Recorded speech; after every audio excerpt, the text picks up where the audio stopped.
Kau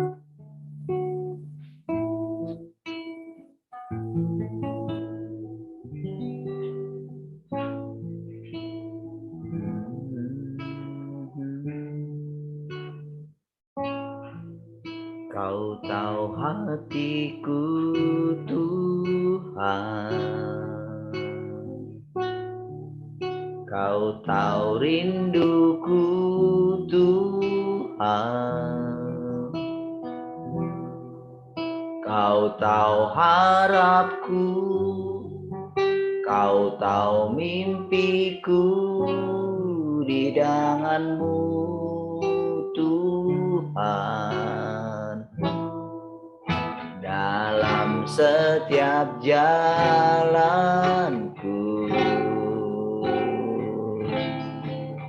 dalam segenap langkahku,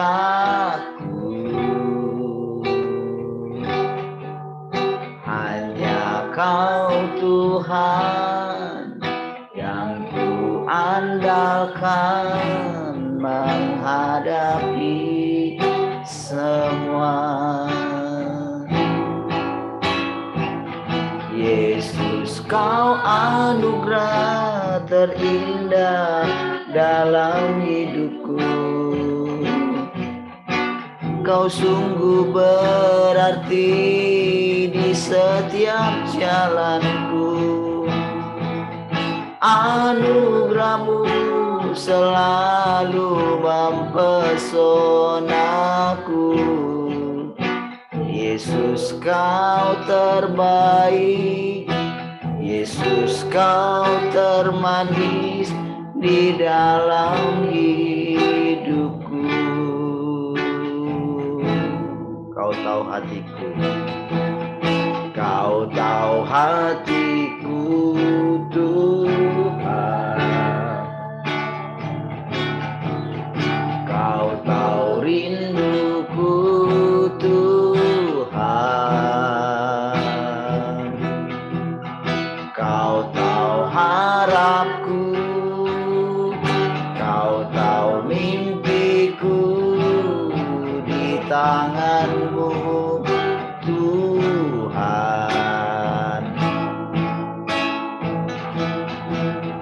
Dalam setiap jalanku,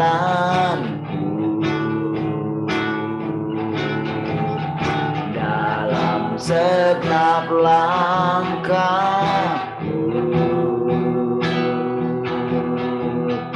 hanya Kau Tuhan yang ku andalkan menghadapi semua. Yesus, Yesus, Kau anugerah terindah dalam hidupku. Kau sungguh berarti di setiap jalanku. Anugerah-Mu selalu mempesonaku. Yesus, Kau terbaik, Yesus, Kau termanis di dalam hidupku. Oh, Yesus, Kau anugerah terindah dalam hidupku. Kau sungguh berarti di setiap jalanku. Anugerah-Mu selalu mempesonaku. Yesus, Kau terbaik, Yesus, Kau termanis di dalam hidupku. Yesus, Yesus, Kau anugerah terindah dalam hidupku. Kau sungguh berarti di setiap jalanku. Anugerah-Mu selalu mempesonaku. Yesus kau terbaik, Yesus kau termanis di dalam hidupku.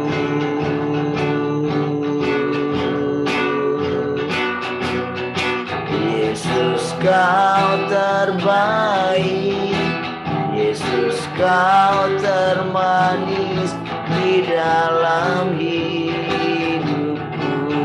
Oh, Yesus kau terbaik, Yesus kau termanis di dalam hidupku.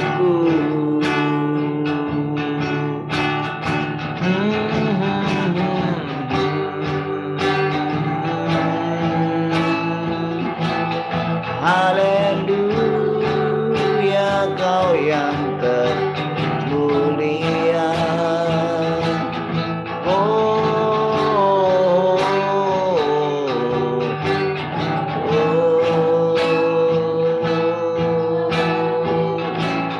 Kau lebih indah dari emas, perak, dan permata.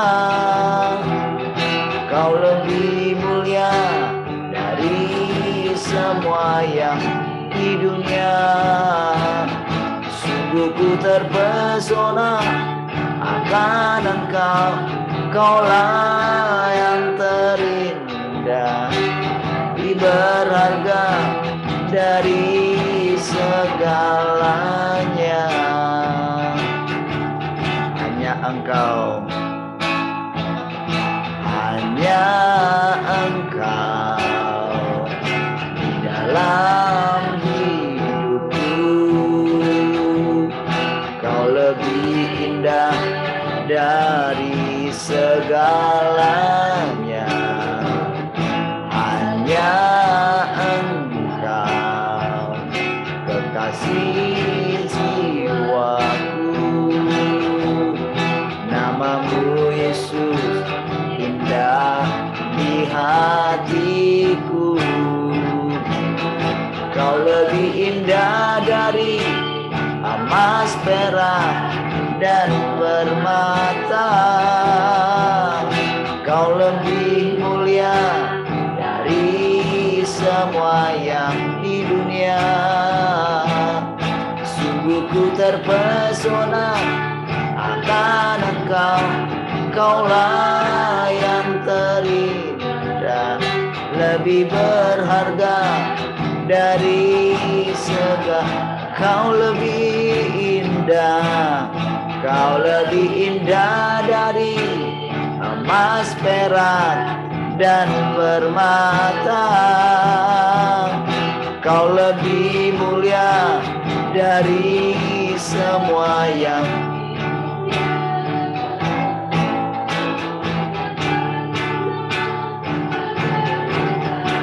Kaulah yang terindah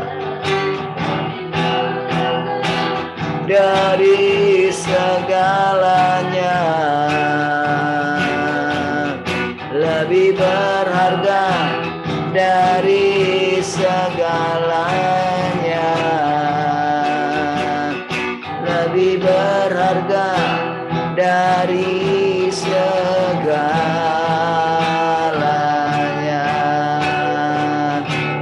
Oh, Kau lebih indah Tuhan dari segalanya. Oh, Kau kerinduan kami. Kaulah sukacita bagi kami Tuhan.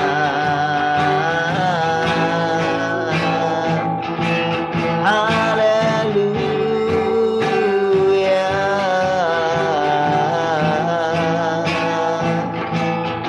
Oh,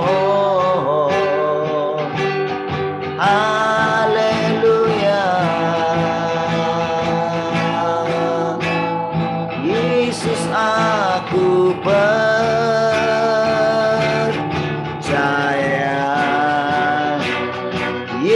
Yesus aku milikmu,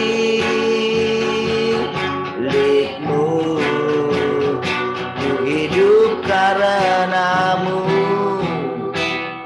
hanya untukmu Yesus. Yesus aku percaya,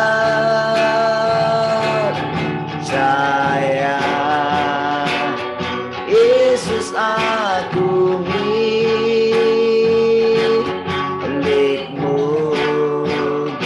ku hidup karenamu dan hanya untukmu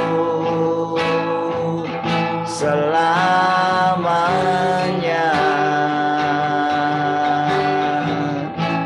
Into your hand, into your hand I commit again, with all I am, for you Lord. You hold my world in the palm of your hand, and I am yours forever, Jesus. Jesus, I believe in you. Jesus, I belong to you. You are the reason that I live, the reason that I sing. Jesus, Jesus, I believe in you. Jesus, I belong to you. You are the reason that I live, the reason that I see, all I am. Yesus aku percaya, Yesus aku percaya,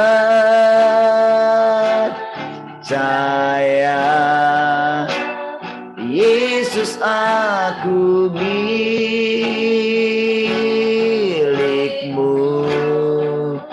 ku hidup karenamu dan hanya untuk Yesus. Yesus aku percaya,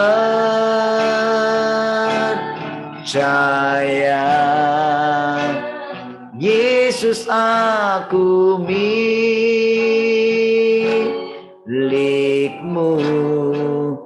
ku hidup karenamu dan hanya untukmu selamanya.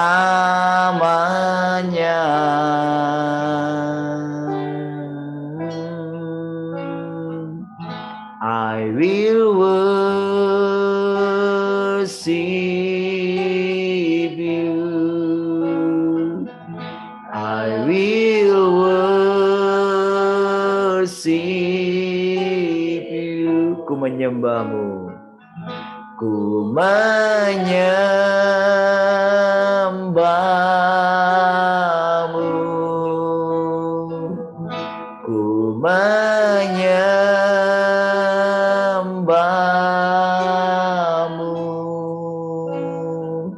selamanya.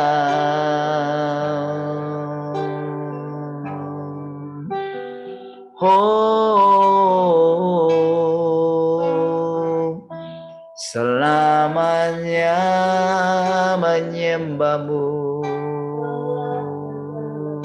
Tuhan, selamanya menundukkan diri di hadapanmu.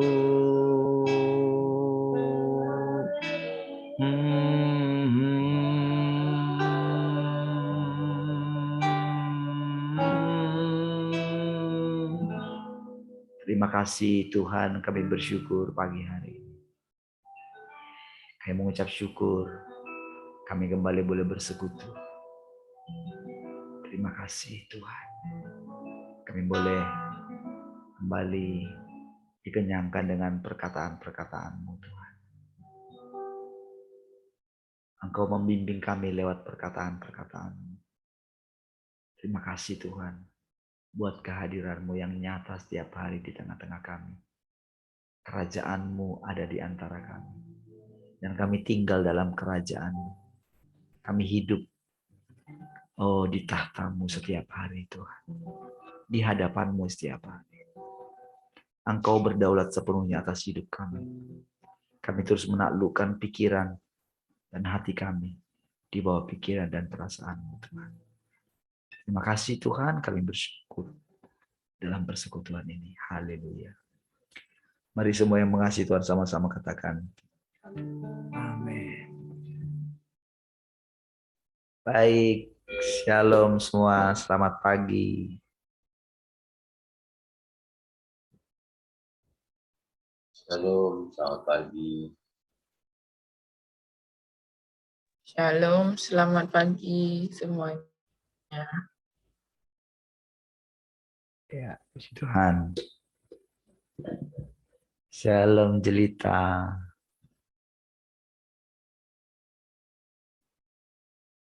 Shalom Jelita. Oh, ngantuk ya. Shalom Jelita. Enggak ternyata. Malu ternyata dia. Halo.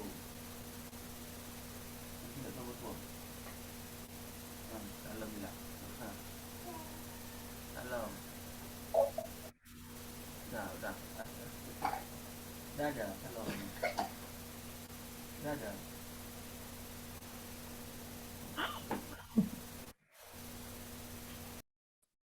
Oke. Baik. Ada yang mau cerita? Sharing? Silakan. Nggak ada, kita lanjut.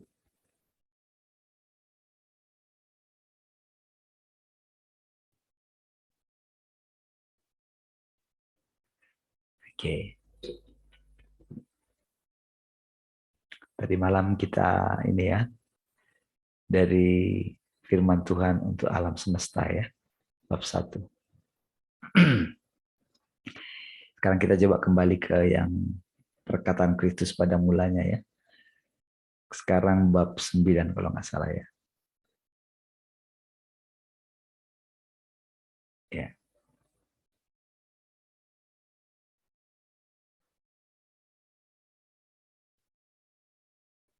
Oke, sepertinya di sini ya. Oke.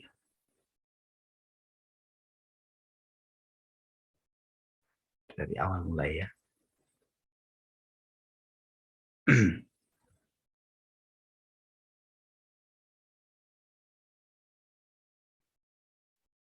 Oke.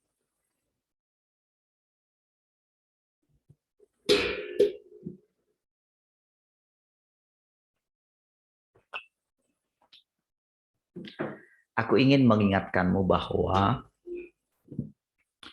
ambiguitas atau kecerobohan. Ambigu itu apa ya? Tidak jelas ya. Kalau ambigu ya, bimbang. Ya tidak jelas ya kalau ambigu. Jadi aku ingin mengingatkanmu bahwa ambiguitas atau kecerobohan bahkan sekecil apapun mengenai firman-Ku tidak dapat diterima. Engkau harus memperhatikan, menaati, dan melakukan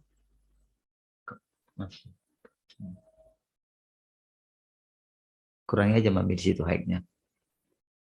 Di sini kencang. Nggak enak. Hike, ada hike itu. Cek 1. Hike-nya aja loh. Hike-nya aja yang dikurangi, bukan volumenya. Volumenya tetap naik. Cek, masternya jangan. High loh. Cek satu. Masternya naikin lagi. Cek yang pertama tadi. Cek satu. Cek satu. Satu. Oke. Udah. Cek satu. Oke. Baik. Nah. Saudara, untuk mengerti perkataan ini, saudara, ini tentu bagi kita yang mulai yang terus menerapkan firman Tuhan ya. Sebetulnya perkataan-perkataan Tuhan di dalam Alkitab itu sebetulnya cukup jelas. Jadi ini menjelaskan sebetulnya ya. Nah, ketika Tuhan mengatakan khotbah di bukit itu, sebetulnya itu nyata sekali ya. Berbahagialah orang yang suci hatinya, karena mereka akan melihat Allah. Jadi melihat Allah di sini, disinilah yang dijelaskan gitu. Apa sih melihat Allah sesungguhnya itu gitu. Makanya jadi perkataan-perkataan yang disampaikan ini sebetulnya cukup mendetail dan setiap orang pasti akan mengalami perkataan-perkataan ini gitu. Jadi ketika Tuhan mengatakan, hendaklah kamu sempurna sama seperti Bapamu yang di sorga sempurna. Jadi bagi orang yang tidak menerapkan ini atau tidak mau terus mengejar Tuhan gitu, maka hal ini menjadi tidak mungkin tercapai gitu. Selalu perkataan-perkataan manusia, mana ada yang sempurna gitu. Manusia kan nggak sempurna gitu. Selalu demikian. Padahal firman Tuhan mengatakan demikian gitu. Nah, disinilah banyak sebetulnya orang tidak terus mendaki ke gunung Tuhan, tidak terus berjalan, bahkan tidak menyadari posisinya sudah terlalu jauh daripada Tuhan gitu. Sibuk saja saudara dengan usahanya di dunia ini gitu, sibuk dengan kesenangannya di dunia gitu, tidak bisa teralihkan gitu. Jadi saudara, untuk bisa tidak mengasihi dunia ini nggak bisa dengan kekuatan kita. Untuk tidak mengasihi dunia adalah mengasihi Tuhan itu sendiri dengan segenap hati, dengan segenap jiwa, dengan segenap kekuatan. Harus itu yang pertama. Baru nanti bisa melakukannya ke sesama gitu. Ya. Jadi ini dia, kecerobohan sekecil apapun tidak dapat diterima. Engkau harus memperhatikan, menaati, dan melakukan penerapan sesuai dengan maksud-maksudku. Engkau harus selalu waspada dan jangan pernah menunjukkan watak yang congkak dan merasa diri benar. Setiap saat engkau harus mengandalkan aku untuk membuang watak lama alami yang telah berdiam dalam dirimu. Gitu. Jadi selama ini pelajaran ini tidak pernah serius diajarkan kepada kita gitu. Selama kita mengenal Tuhan. Lebih seringnya itu saudara adalah ke arah hal-hal yang masih ada di dunia ini gitu. Sehingga hal-hal ini saudara harusnya ini menjadi prioritas gitu.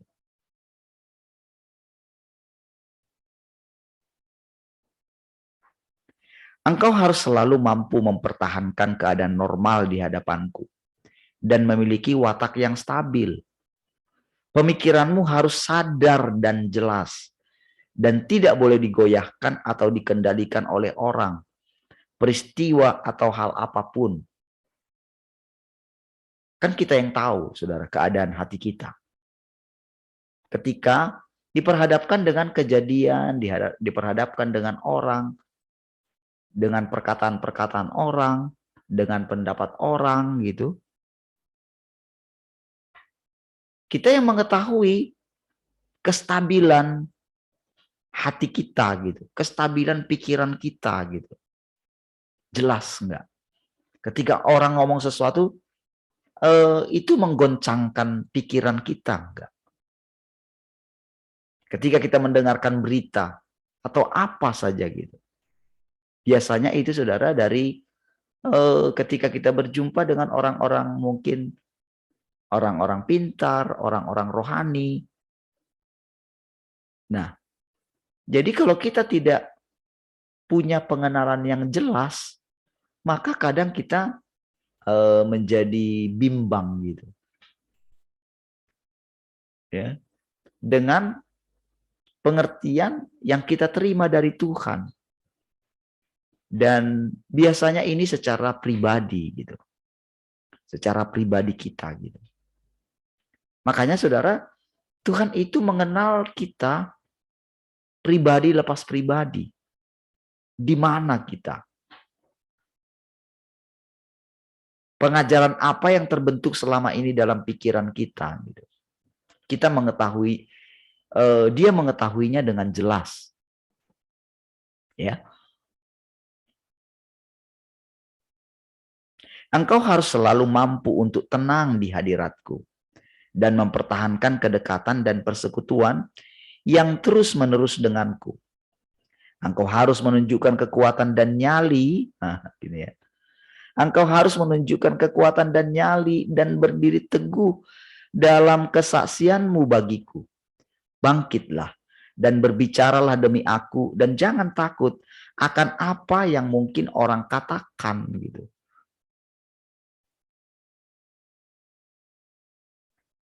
Jadi kita sudah mulai diarahkan ke situnya nanti ya. Jadi harus memiliki nyali gitu katanya. Untuk berani mengatakan kebenaran.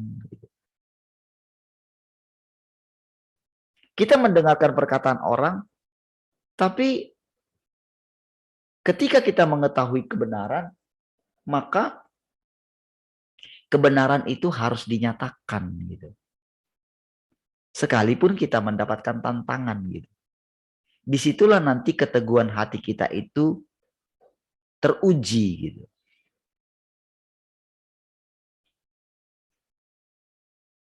Ya, ketika kemarin masalah virus kemarin kan demikian kan, mantap nggak hati kita gitu, yakin nggak kita kalau sudah divaksin dari sorga kan gitu, kan kebenaran kan, berani nggak kita mempertahankan, sekalipun kita rasanya mungkin ya diperhadapkan juga dengan sakit itu, kita mengalami tubuh kita gitu.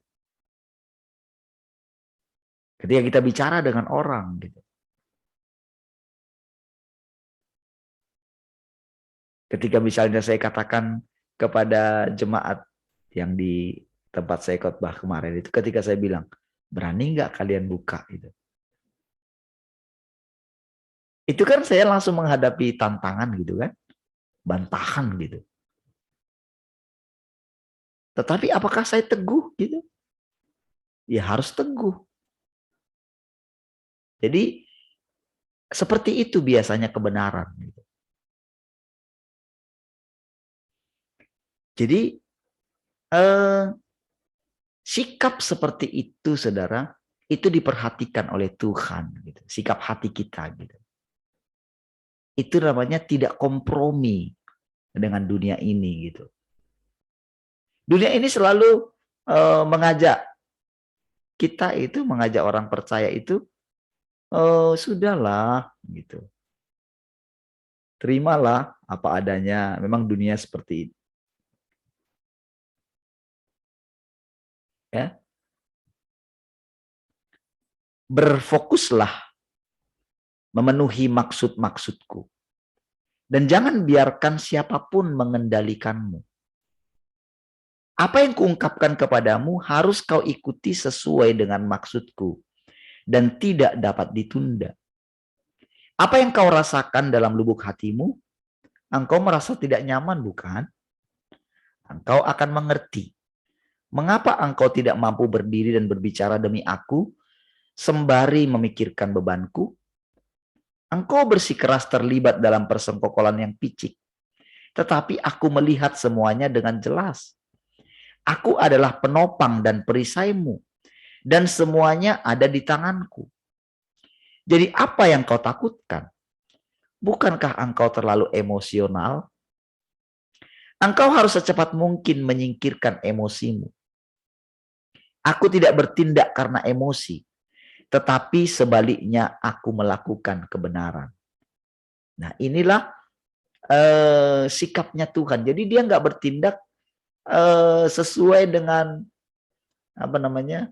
sesuai dengan ketika misalnya kita menyakiti dia gitu, menyakiti Tuhan lalu wah amarahnya bangkit gitu. Bukan, tapi dia bertindak demi kebenaran. Nah, demikian juga kita gitu. Jadi kalau kita bertindak karena emosi kita ini selalu berubah-ubah gitu. Disitulah sering kita itu salah dalam bertindak. Kadang belas kasihan kita lebih. Ya, kadang kita tidak bisa membedakan apakah kita itu sedang benci atau sedang menyatakan kebenaran. Ketika misalnya orang mengatakan terus mengatakan kebenaran versinya dia, padahal salah gitu kan. Dia berbicara misalnya menyatakan komprominya sebetulnya. Tapi kebenaran tidak seperti itu kan. Kebenaran iya. Di atas iya. Tidak di atas tidak gitu. Nah, jadi kita bertindak. Jadi dia bertindak sesuai dengan kebenaran.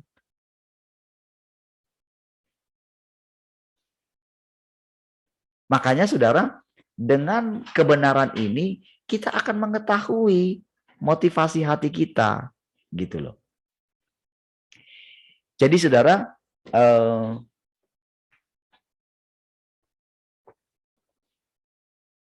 ketika kebenarannya itu, yaitu dari perkataan-perkataannya, menguasai pikiran kita, maka yang menghakimi kita itu sebetulnya adalah kebenaran itu sendiri. Perkataan-perkataan Tuhan itu, itulah yang menghakimi kita.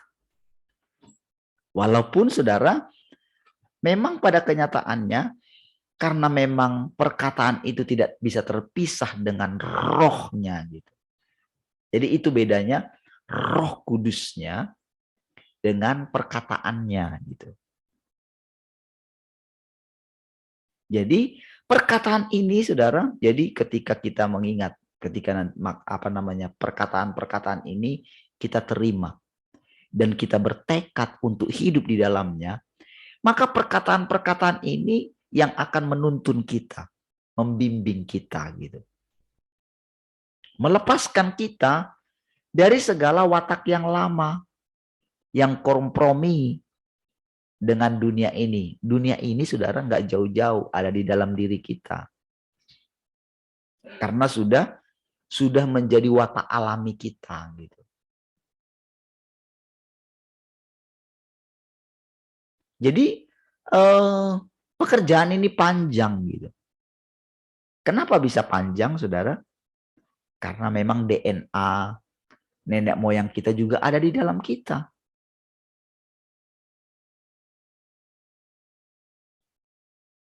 Jadi si jahat itu, kalau sudah ingat perkataan yang kemarin, si jahat itu selalu ingin mencari kesempatan. Setiap waktu ingin masuk gitu. Makanya Tuhan katakan tadi di atas itu, akulah perisaimu katanya.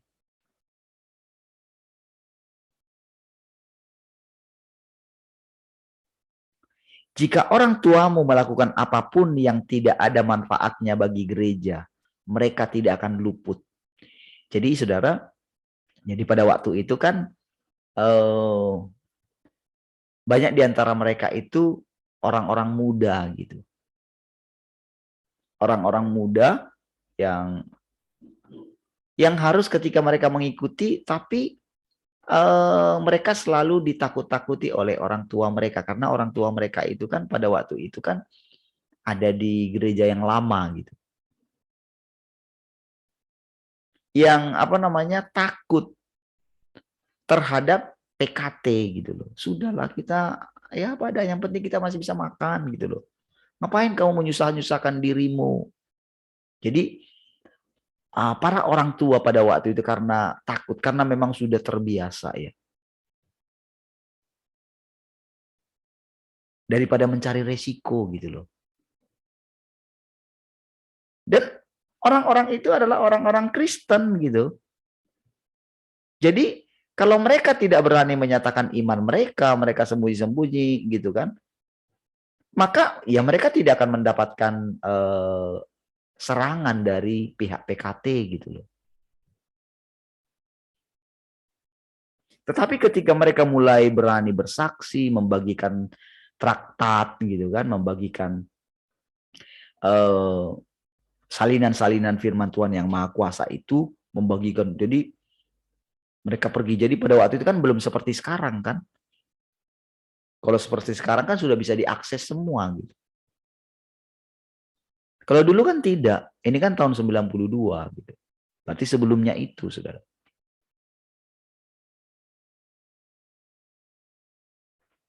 Jadi mereka harus pergi, misalnya dia begitu dapat firman Tuhan ini mereka tulis gitu ya, jadi rekam ditulis gitu ya.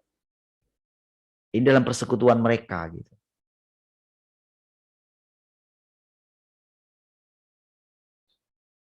Tulis langsung diperbanyak. Jadi juga dulu memperbanyaknya itu mereka lakukan manual gitu. Manual maksudnya itu ada yang menyalin gitu, tapi ada juga yang kayak mesin fotokopi zaman dulu itu. Mereka melakukan, dan itu mereka lah anak-anak muda yang militan sekali gitu. Jadi ada satu kesaksian yang saya baca itu dari kolom kesaksian itu ya. Yang kalau saudara lihat nanti di bab terakhir, buku terakhir itu, ada seorang yang sampai 7 tahun di penjara gitu. Umurnya 31. Ketika dia pulang, bayangan dia begini, wah, dia bisa melewati penjara itu yang mengerikan juga ya. Pada waktu pertama dia masuk itu, dia mohon sama Tuhan gitu, Tuhan, gimana aku menjawab gitu ketika di ini gitu ya. Tiba-tiba dia beberapa kali itu mengalami ketika ditanya gitu sama pihak PKT itu, cegukan terus gitu, cegukan, sehingga dia nggak jawab, lolos berapa kali gitu ya. Tapi sampai 7 tahun. Dan ketika orang yang penjaga itu, ketika dia bilang, ketika dia mempertahankan imannya gitu, dia bilang, aku akan keluar gitu dalam keadaan tetap mempertahankan imanku, katanya kepada itu. Coba nanti kalau kamu keluar, aku akan traktir kamu makan, katanya. Kalau kamu bisa keluar dari sini. Dan tadinya saudara hukumannya itu 9 tahun, akhirnya 7 tahun. Wah, dengan penderitaan yang luar biasa. Waktu di penjara itu saudara, wah, ketika saudara bisa bayangkan ya 7 tahun berapa lama ya. Kan berbagai macam, mereka ada yang berapa bulan aja gitu ya. Tapi penderitaannya ngeri sekali gitu.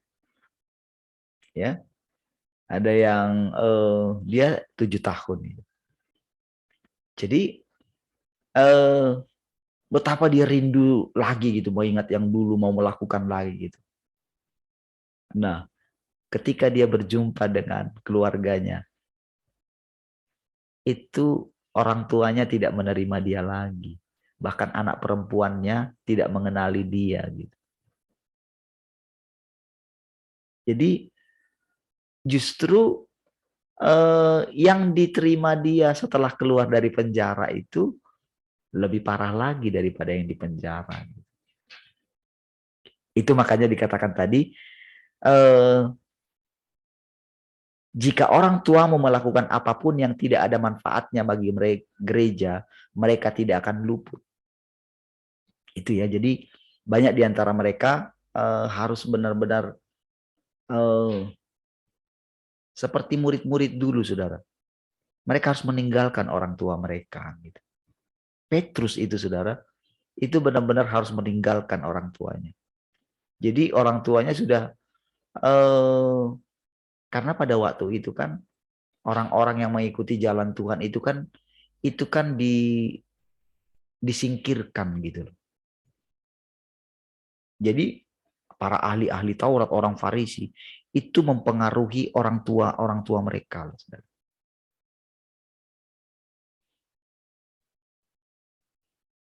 Jadi para orang tua itu pengen safety aja gitu. Itulah bedanya, saudara, orang tua dengan orang muda. Makanya kemarin, saudara, ketika yang Ibu Mega itu, makanya dia dicecar habis itu, saudara, karena apa? Karena dia umurnya sudah 75 gitu. Nggak ada gunanya lah. Padahal harapannya rakyat itu, kamu mesti berani menyatakan kebenaran, bukan masalah nggak bisa rebus-rebus. Taunya semua orang bisa rebus-rebus gitu loh.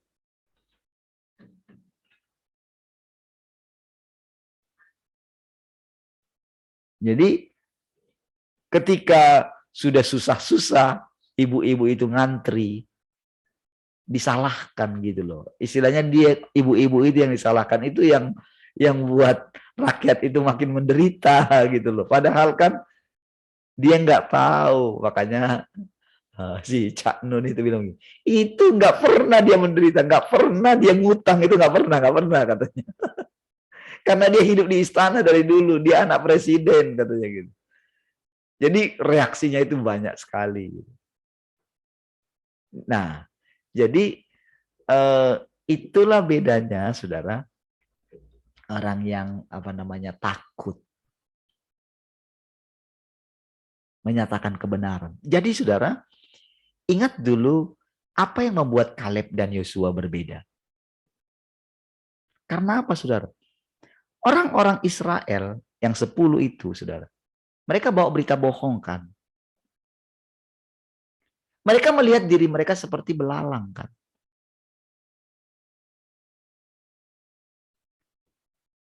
Itu sampai mereka itu merobekkan pakaian mereka gitu. Tidak. Allah kita, kalau kita itu tunduk kepada Allah, patuh kepada Allah, kita akan telan mereka semua katanya. Itulah orang yang dikuasai oleh kebenaran. Makanya dikatakan tadi awal kan, kamu mesti punya nyali, tekad yang kuat.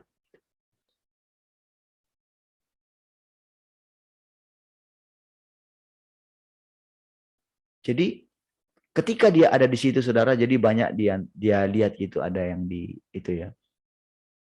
penjara itu, ada yang harus bunuh diri gitu ya. Kemarin itu kan ada yang di mana itu, di Brebes ya. Yang dia harus membunuh anaknya karena dia bilang dia nggak tahan melihat anaknya menderita nanti. Jadi saya sedang menyelamatkan anak saya katanya. Jadi 3 anaknya itu mau dibunuh, cuman 1 yang bisa mati. Yang 2-nya itu sudah terluka, tapi yang 2 itu masuk kamar gitu, dikunci, udah dikejar sama pisau ya, sama ibunya. Karena apa? Karena mungkin nggak bisa memikirkan, karena dia juga pisah kalau nggak salah dengan suaminya ceritanya. Nah, jadi kira-kira seperti itu keadaan yang dia lihat. Tapi Tuhan bilang, enggak. Sekalipun kamu di ujung kematian, kalau aku tidak menghendaki kamu mati, kamu tidak akan mati. Itulah firman Tuhan yang dia dengar. Gitu.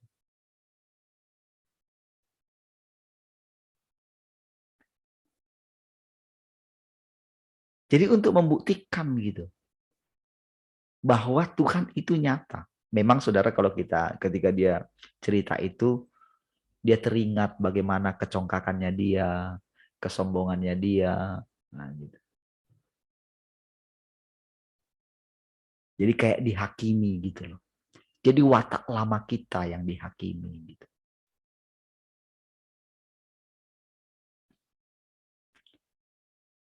Maksud-maksudku telah diungkapkan kepadamu, dan engkau tidak boleh mengabaikannya. Sebaliknya engkau harus memusatkan seluruh perhatianmu pada maksud-maksudku. Dan menyingkirkan semua hal lainnya untuk mengikuti dengan segenap hatimu. Aku akan selalu menjagamu dalam tanganku. Jangan selalu merasa takut dan dikendalikan oleh suamimu atau istrimu. Engkau harus membiarkan kehendakku dilaksanakan.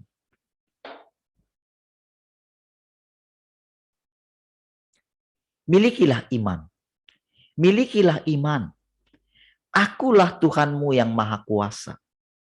Jadi ketika mengatakan ini saudara, akulah Tuhanmu yang maha kuasa. Wow. Itu cukup membuat, jadi ketika disebutkan Tuhan yang maha kuasa, itu saudara, orang yang mendengarnya, berarti gini saudara, apa yang kamu takutkan? Aku maha kuasa gitu. Aku berdaulat atas semua, termasuk atas hidupmu, termasuk atas siapapun yang berhubungan dengan engkau. Aku di atas semuanya. Jadi ketika dia memperkenalkan dirinya sebagai Tuhan yang maha kuasa, oh, harusnya kita teguh gitu. Ketika dia memperkenalkan namanya dengan Tuhan yang maha kuasa, teguh. Aku yang menopang engkau gitu. Aku yang menetapkan langkah-langkahmu. Tidak ada peristiwa yang terjadi secara kebetulan dalam hidupmu.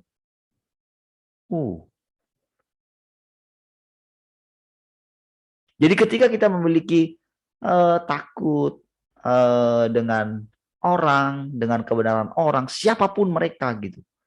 Sekalipun mereka mungkin jutaan gitu loh. Jutaan kebohongan tidak bisa mengalahkan satu orang kebenaran gitu. Itulah orang yang duduk di kaki Tuhan, yang diajar oleh Tuhan. Hatinya teguh, dijagai oleh Tuhan gitu.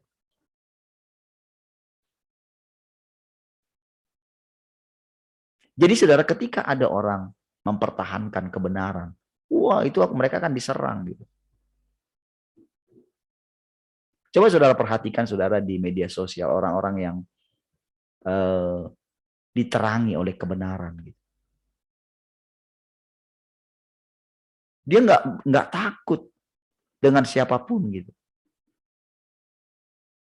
Kalau saudara lihat kasusnya siapa itu? Hari Ashar itu melawan si LBP itu. Si LBP pakai kekuatannya. Dia pakai segala kekuatannya, kuasanya. Dia nggak tersentuh. Orang itu nggak takut. Orang yang punya kebenaran. Dia nggak takut di penjara. Dia nggak takut dengan banyak orang. Gitu. Dia nggak takut dengan kekuasaan dunia ini. Dia berani menyatakan kebenaran. Dia berani membuat laporan sekalipun itu harus membuat dia masuk penjara. Dia bilang, saya tidak akan minta maaf kepada orang itu. Karena saya benar.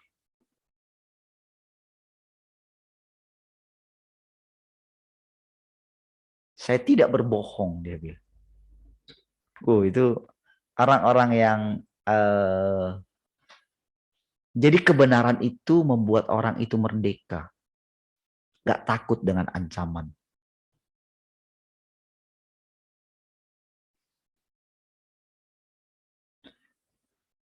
Jadi saya ingat dulu ketika keluar dulu dari gereja itu ya.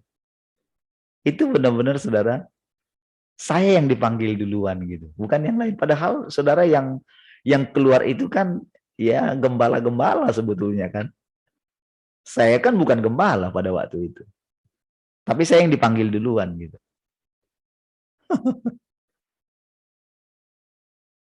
Dengan harapan bisa luluhkan hati saya gitu.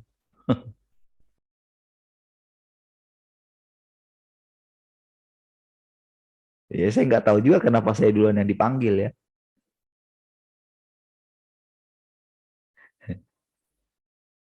Saya ingat perkataan saya, bukan Bapak yang kasih saya makan, guys.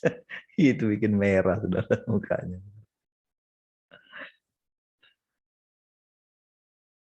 Tapi kan kita mesti tetap memegang kebenaran. Kan benar tuh, bukan manusia yang kasih kita makan tuh. Benar nggak? Tuhan kan? Tapi ketika kita menghadapinya, ketika saya menjalaninya, bagaimana mereka melihat saya seperti orang hina mungkin. Kerja sebagai tukang AC, dengan motor yang, wah bukan motor saya juga. Sudah motor lama, bukan motor saya juga. Bagaimana barang keliling di semua setang dari motor itu. Dan mereka melihat itu. Pasti mereka menceritakan tentang saya. Resiko yang harus dijalani. Wah berkali-kali mereka ajak saya balik gitu. Tapi apakah saya mau? Tidak. Saya sudah mengalami kemerdekaan di dalam Tuhan. Nah kira-kira seperti itu ya. Tapi apakah perjalanan kita sampai situ? Tidak. Perjalanan kita masih panjang. Bayangkan saudara, usia kita terus naik. Tapi apakah kita tetap memegang kebenaran? Milikilah iman. Akulah Tuhan yang Maha Kuasa. Mungkin engkau memiliki sedikit wawasan mengenai hal ini. Tetapi engkau harus tetap waspada. Demi gereja, kehendakku, dan pengelolaanku, engkau harus sepenuhnya mengabdi. Dan engkau akan dimampukan untuk memahami dengan jelas semua misteri dan kesudahan segala sesuatu. Tidak akan ada penundaan lebih lanjut. Hari-hari akan segera berakhir. Apa yang harus kau lakukan? Apa yang harus kau upayakan agar bertumbuh dan menjadi dewasa dalam hidupmu? Bagaimana agar engkau dapat membuat dirimu berguna bagiku dengan lebih cepat? Bagaimana engkau memungkinkan agar kehendakku terlaksana? Pertanyaan-pertanyaan ini membutuhkan banyak pemikiran dan persekutuan yang lebih dalam denganku. Andalkanlah aku, percayalah kepadaku, jangan pernah ceroboh, dan mampulah melakukan berbagai hal sesuai dengan tuntunanku. Engkau harus dengan baik diperlengkapi dengan kebenaran, dan engkau harus lebih sering memakan dan meminumnya. Jadi, makanya saudara, bacaan firman Tuhan ini saudara mesti saudara baca pelan-pelan. Renungkan, makan, cerna. Sampai saudara merasakan kemanisan daripada setiap perkataan-perkataan Tuhan ini, saudara. Sampai saudara benar-benar menemukan ini Tuhan, itu Tuhan. Perkataan-perkataan ini pasti bukan perkataan manusia.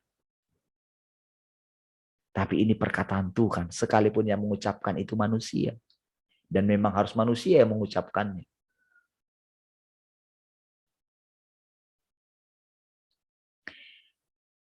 Setiap kebenaran harus diterapkan sebelum dapat dipahami dengan jelas. Ya, ingat baik-baik ya. Setiap kebenaran harus diterapkan sebelum dapat dipahami dengan jelas. Ketika kita terapkan, kan ketika kita melewati satu masa ini, sudah kan ada sesuatu yang berbeda toh? Ada, nggak mungkin nggak ada lah ketika kita mempertahankan. Tidak mengalami kebebasan gitu kan. Pasti ada sesuatu.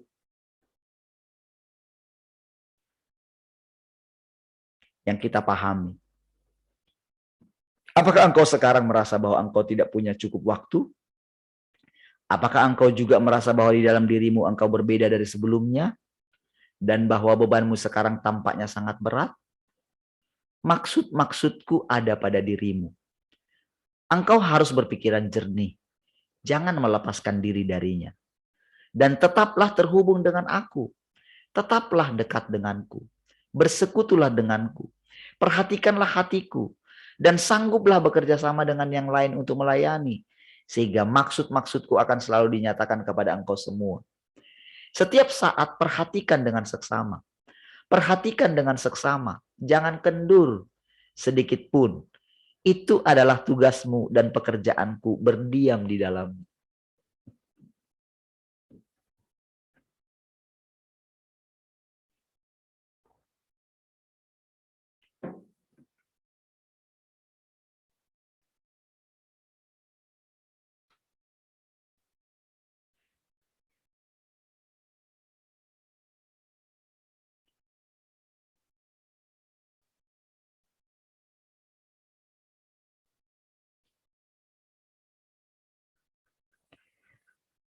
Pada titik ini engkau mungkin telah mendapatkan sedikit pemahaman.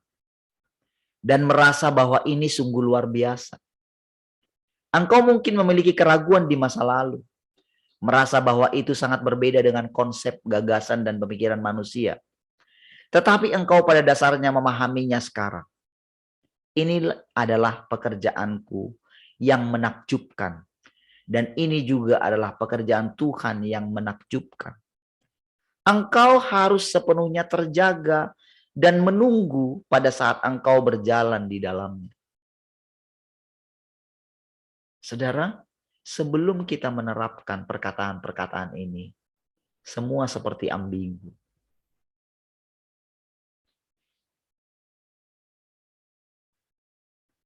Tetapi ketika kita itu berjalan dengan penuh keberanian, dengan keberanian yang Tuhan anugerahkan, maka Tuhan akan menunjukkan kepada kita orang-orang yang punya nyali untuk menjalani kehidupan ini.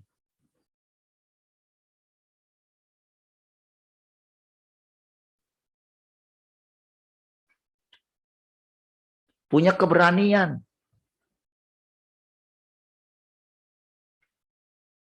Saudara, sesuai dengan waktu Tuhan, kita akan diperhadapkan dengan orang-orang yang menolak kita.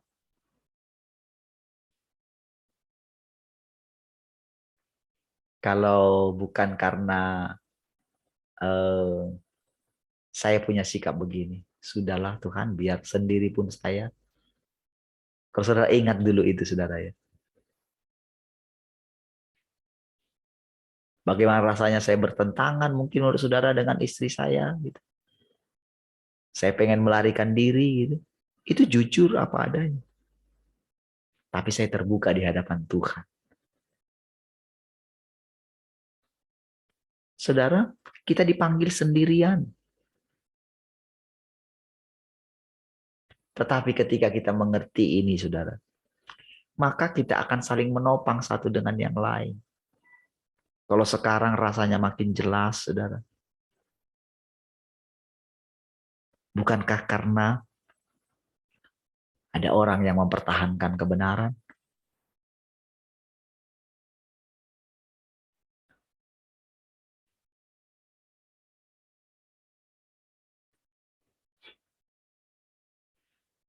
Waktu berada di tanganku, jangan menyia-nyiakannya.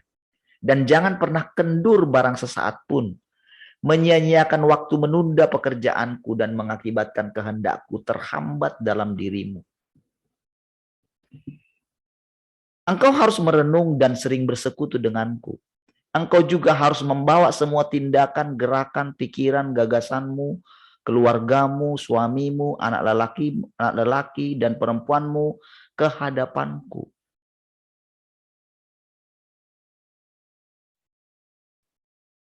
Menyerahkannya semuanya ke dalam tangan Tuhan. Kadang-kadang kita berpikir kan, kalau kita sudah sungguh-sungguh, kita pikir anak-anak kita sudah langsung otomatis. Tidak kan?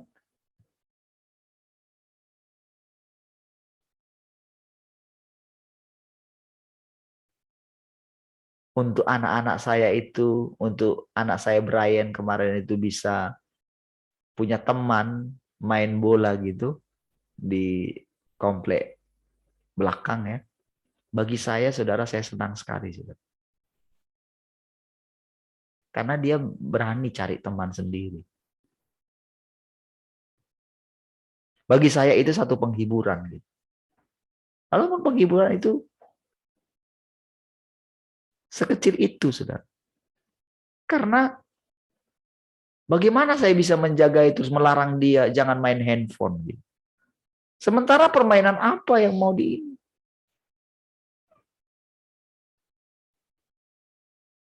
Jadi bagi saya itu penghiburan. Lalu disitulah saya mengajari.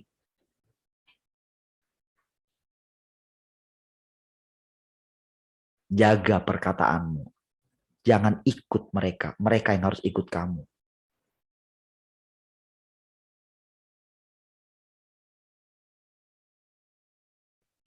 Jadi saudara, segala sesuatu saudara kadang-kadang kita khawatir ya.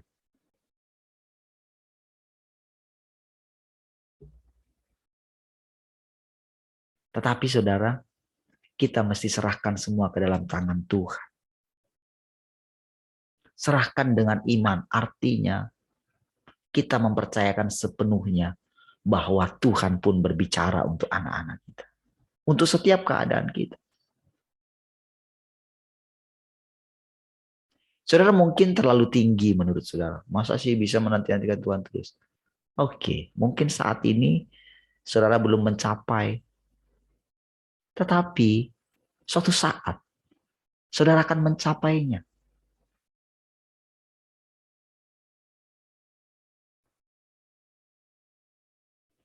Setiap kita punya waktu kita masing-masing.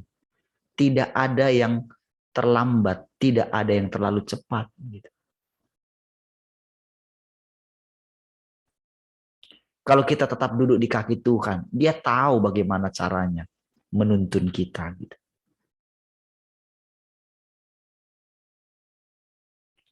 Jangan mengandalkan dirimu dalam tindakanmu, atau aku akan sangat marah dengan engkau, dan engkau akan sangat dirugikan. Wah, kalau dengarkan perkataan ini, saudara, aduh. Kadang-kadang kita nggak ngerti kalau kita itu sedang didisiplin sama Tuhan.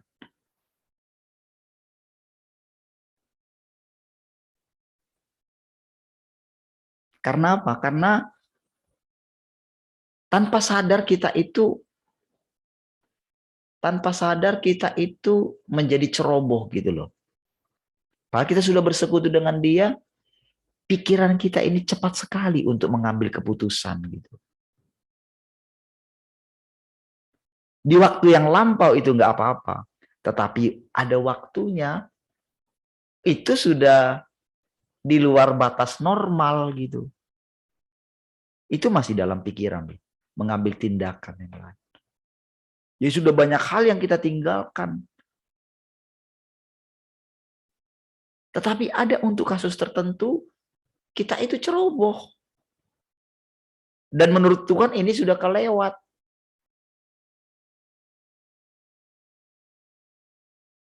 Oh, bagi orang yang tidak mengejar Tuhan, itu nggak masalah sama sekali, itu dibiarin, saudara. Jadi jangan saudara bandingkan diri saudara dengan orang-orang di luar. Jangan pernah membandingkan diri saudara dengan orang lain. Kalau enggak nanti saudara akan mengeluarkan perkataan lagi sama Tuhan. Aduh, aku nggak sanggup menerima perkataan ini. Menderita sekali saudara kalau disingkirkan oleh Tuhan. Kita sudah berjalan sejauh ini, masih mau pergi ke dunia.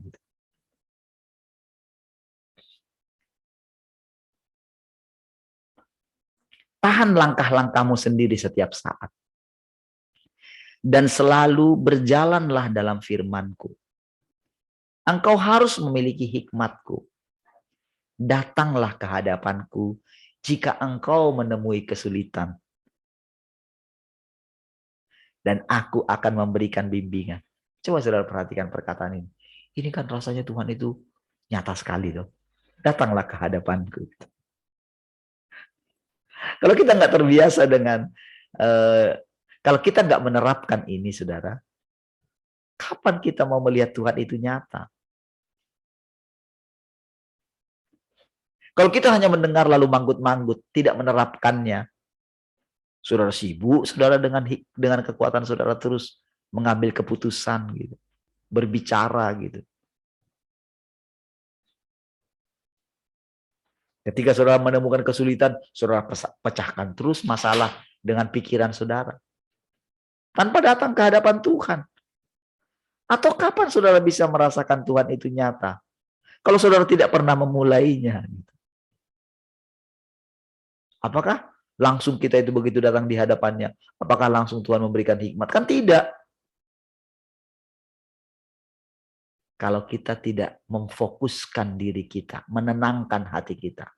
Apakah kita bisa mendengarkan Tuhan? Kan nggak bisa. Apakah kita bisa melihat Tuhan? Ini kan dengan perkataan ini kan rasanya kan Tuhan itu nyata gitu, nyata sekali kan.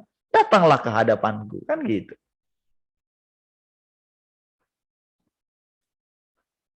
Jika engkau menemui kesulitan dan aku akan memberikan bimbingan. Jangan menimbulkan masalah atau berkomunikasi dengan kacau. Jika hidupmu tidak menerima manfaat, itu karena engkau tidak memiliki pengetahuan dan tidak dapat membedakan antara kata-kata yang baik dan yang buruk. Jadi jangan asal berkata-kata, kira-kira seperti itu.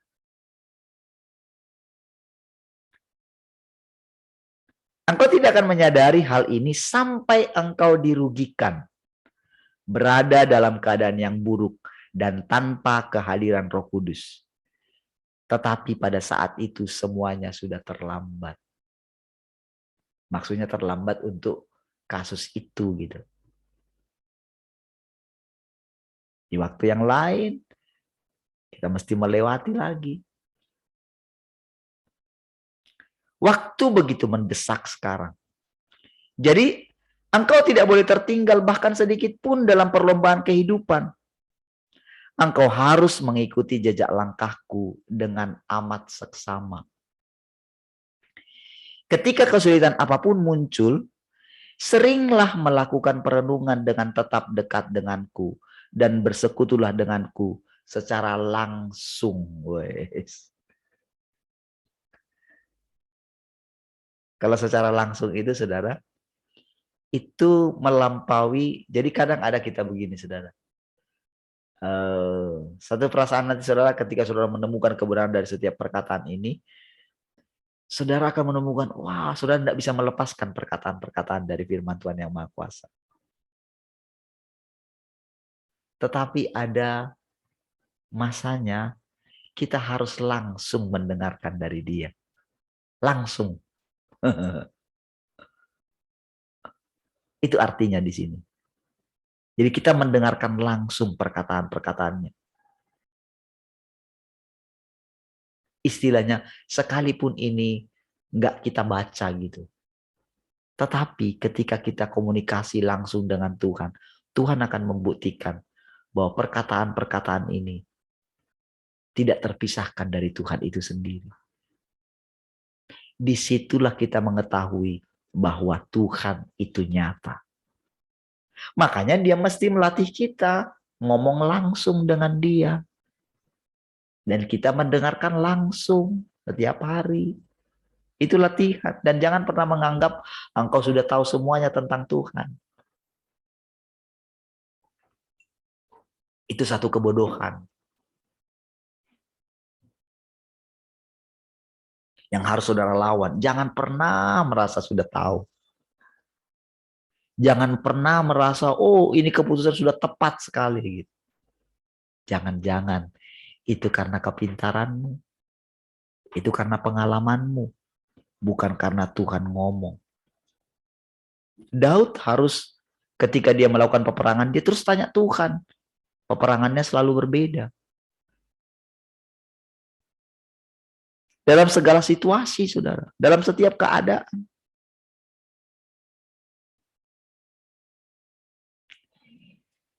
Jika engkau dapat memahami jalan ini akan memudahkan jalan masuk di depanmu. Ya. Ngerti ya kata jalan masuk ya? Untuk memasuki dunia, apa namanya? Kalau saya dunia kan di bumi ya. Untuk memasuki kerajaan yang di hadapan kita, yang indah, yang megah, yang luar biasa. Itu ada namanya jalan masuk. Jalan masuk adalah kita menerapkan setiap kebenaran dengan tulus, dengan tekad. Maka kita akan melihat keindahan-keindahan di depan. Jadi kita akan mengetahui apakah yang kita lakukan itu benar-benar adalah kehendak Tuhan atau bukan. Ini penting loh saudara, mengenai apakah yang kita lakukan, yang kita jalani, kita sedang berada dalam kehendak Tuhan. Itu sangat penting saudara. Dan itu tidak mudah. Tidak semudah kita mengatakan, oh saya yakin dipimpin oleh Tuhan. Oh enggak. Itu enggak bisa. Itu namanya kita itu belum mengalami pengujian.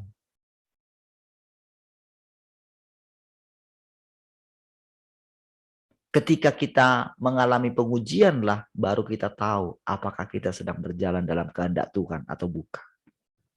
Jadi bedakan ya antara kita masih mengimani dengan anugerah yang diberikan Tuhan kepada kita, dengan kita menjalaninya. Itu beda, saudara. Anugerah yang diberikan kepada kita, berarti kan dia kan. Tetapi untuk kita boleh menjadi jalan itu sendiri, kan Tuhan yang jadi jalan. Lalu kita menjalaninya. Itu kan dua hal yang berbeda. Itu dibutuhkan keseriusan, kehati-hatian, ketekunan, keteguhan hati, kesabaran. Perkataan firmanku tidak hanya ditujukan kepadamu. Setiap orang di gereja memiliki kekurangan dalam berbagai aspek. Tapi saudara ini tidak bisa langsung menyatakan ini kepada orang di luar sana gitu. Nggak bisa.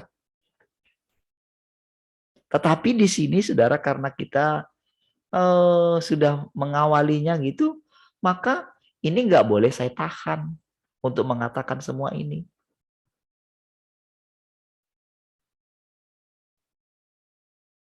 Karena ini sebagai satu hal yang sebetulnya ini adalah kehidupan yang normal dalam kerajaannya. Jadi jangan coba berusaha kembali ke dunia ya. Ke pemikiran yang lama. Jangan pengen kembali ke Mesir.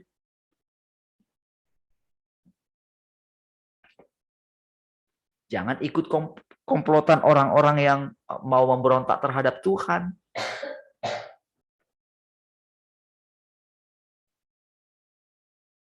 Makanya saudara kalau saudara lihat perjalanan bangsa Israel yang keluar itu kan. Dari Mesir itu.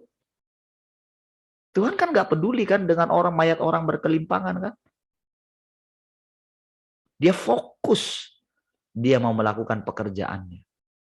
Karena perjalanan ini masih panjang. Apakah orang bisa, ciptaannya bisa, mengatakan, oh apa yang kau lakukan, engkau kejam. Enggak. Di satu masa, dia mengorbankan dirinya sendiri kok. Berarti orang-orang yang berkelimpangan tadi, itu masih ditebus dia. dengan dia naik di atas kayu salib. Jadi dia tahu apa yang dia lakukan, saudara. Dia tahu apa yang dia lakukan. Itulah Tuhan yang Maha Kuasa. Jadi apa yang kita lalui, ya sudah. Ketika kita harus terpisah dengan orang-orang yang masih hatinya kepada dunia, ya sudah, biarkan.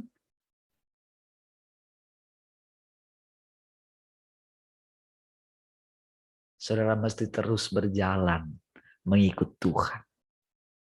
Sekalipun saudara sendirian. Apapun yang kita hadapi sekarang dalam perjalanan hidup kita, Tuhan melihat semuanya. Karena dia tepat ada di dalam engkau, sadari itu senantiasa. Engkau semua harus lebih banyak bersekutu, mampu makan dan minum secara mandiri selama perenungan pribadimu. Dan mampu memahami kebenaran-kebenaran penting, serta menerapkan kebenaran-kebenaran itu dengan segera, tanpa berlama-lama. Engkau harus merasakan kenyataan firman, pahami intinya, dan prinsip-prinsipnya, dan jangan bermalas-malasan. Untuk mengetahui prinsip-prinsip daripada firman Tuhan itu, saudara, memang mau tidak mau kita harus melewati banyak sekali penerapan. Mungkin bisa gagal gitu. Tidak masalah. Bagi Tuhan tidak masalah. Jadi walaupun dia tahu bagaimana kita gitu, rusaknya kita. Namun dalam memperbaiki kita, masalah kita itu setiap orang itu nggak terduga.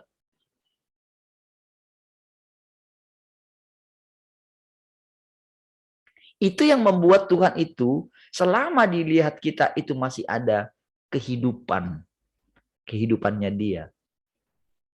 Selama masih ada firman dalam kita, maka dia akan terus mengajari kita dan kita akan mengetahui prinsip-prinsipnya.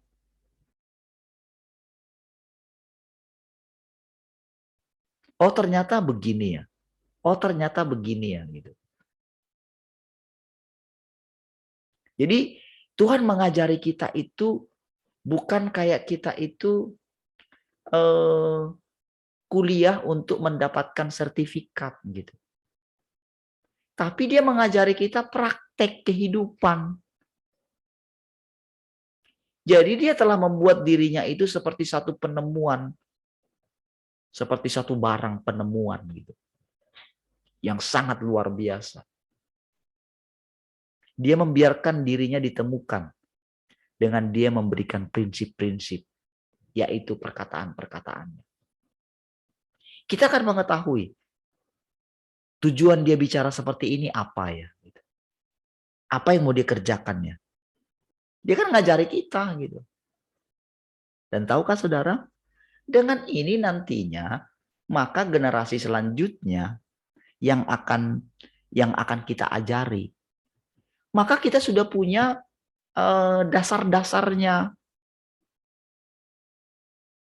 Sehingga pekerjaan berikutnya tidak menjadi semakin sulit lagi, tapi semakin mudah. Sehingga akan ada satu masa di mana kebenaran itu memerintah, atau kalau selama ini kan apa ya, kompromi-kompromi banyak. Tak ada yang teguh, gitu. Ada banyak sekali kebohongan-kebohongan gitu. Tetapi nanti semua kebohongan-kebohongan, segala kemunafikan akan malu di hadapan kebenaran. Jadi kebenaran itu, orang-orang benar akan ditempatkan di tempat yang tinggi. Ngerti maksudnya? Jadi saudara, ketika kebenaran, surya kebenaran katanya, maka seluruh kebohongan itu diterangi semua. Jelas. Dan itu yang sedang terjadi juga yang sekarang saudara lihat. Dengan kemajuan teknologi, orang nggak bisa sembunyi lagi. Dia nggak bisa bilang begini, aku nggak mengatakan kayak gitu. Mana bisa? Ada rekamannya. Kemarin saudara menteri apa itu ya? Itu kan di ini sama ini. Menteri Maritim kalau nggak salah ya. Itu kan dipanggil sama ini kan DPR ya. Komisi 4 kalau nggak salah. Wah, ketika dia ngomong ini direkam nggak katanya. Dia nggak tahu kalau sekarang semua pembicaraan itu live. Itu mau pembangunan ini saudara. Apa itu ya? Maluku sebagai lumbung ikan gitu. Jadi kan harus dibangun pelabuhannya gitu. Itu sudah sejak 2016. 2017 sudah groundbreaking. Si LBP bilang apa? Oh, di situ katanya kenapa nggak dibangun? Oh, karena di situ katanya ada gunung apa? Gunung berapi di bawah laut katanya. Dan itu ada katanya, bayangkan ada ranjau-ranjau bom zaman apa Belanda dulu gitu. Ada di situ katanya. Makanya tidak dibangun katanya. Si menteri yang ngomong kemarin apa? Karena nggak ada duit katanya. Bayangkan kebohongan yang tadi itu. Dibuka mereka sendiri. Oh, itu dari Komisi 4 yang itu marah sekali. Ada uang cuman 5 triliun. Tapi kenapa di sana bangun, di sana bangun, di sana bangun. Ini katanya lumbung. Terbongkar semua.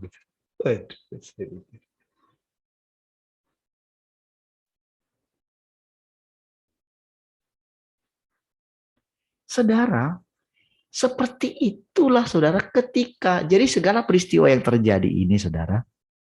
Yang sedang terjadi di dunia ini saudara. Dengan kemajuan teknologi dipakai untuk menerangkan, memunculkan. Jadi orang nggak bisa bilang. Yang masalah big data kemarin, 110 juta katanya menginginkan itu. Dia bilang, saya nggak ngomong itu. Ada rekaman. Jelas. Mau ditutup-tutupi nggak bisa. Mau jago apa. Jadi bidang kajian itu sudah meneliti, tapi dengan ini berbohong. Itu disingkapkan semua. Kira-kira seperti itulah saudara ketika surya kebenaran itu muncul. Menerangi. Disitulah kita tahu firman itu adalah terang.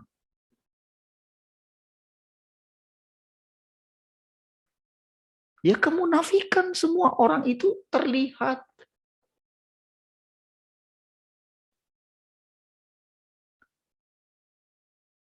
Selalu renungkan firmanku dan bersekutulah selalu denganku. Dan secara, sekarang jam 6. Ini jam saya enggak. Begitu diklik baru muncul. Oh, belum juga.